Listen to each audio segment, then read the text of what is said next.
C'est un spectacle haut en couleurs, de retour dans le temps. Durant une demi-heure, les visiteurs sont transportés à l'époque du Moyen-Âge, au cœur même du château de Tiffauges. Un spectacle qui se veut pédagogique, animé et orchestré par Jérôme Massé, le seigneur des lieux. Le but, c'est d'expliquer donc l'art de la guerre au Moyen-Âge, donc à la fois la présentation des soldats, des piétons, des différentes armes, telles arcs, arbalètes, présentation de la chevalerie et surtout présentation de l'artillerie lourde, donc des tout premiers modèles, des machines à contrepoids, jusqu'à l'apparition de l'artillerie à poudre. Donc un tour complet de ce qui se faisait en matière d'armement au Moyen-Âge.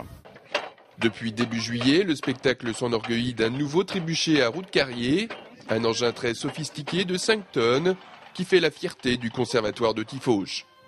C'était la machine la plus puissante et la plus grande de l'époque. Donc une machine vraiment magnifique, autant sur le mouvement en elle-même que sur ses performances. Les plus grands trébuchets qui aient pu exister pouvaient projeter des boulets de pierre d'une centaine de kilos à près de 200 mètres. Donc vraiment des performances impressionnantes. Quoi qu'il en soit, le spectacle n'a pas laissé le public indifférent. Le tir de ces machines en a impressionné plus d'un.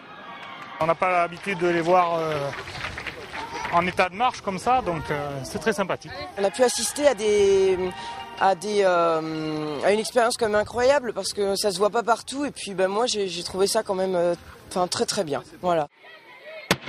La bombarde, la catapulte, le couillard, le trébuchet, ces machines de guerre du Moyen-Âge fonctionnent plusieurs fois par jour dans le cadre du spectacle.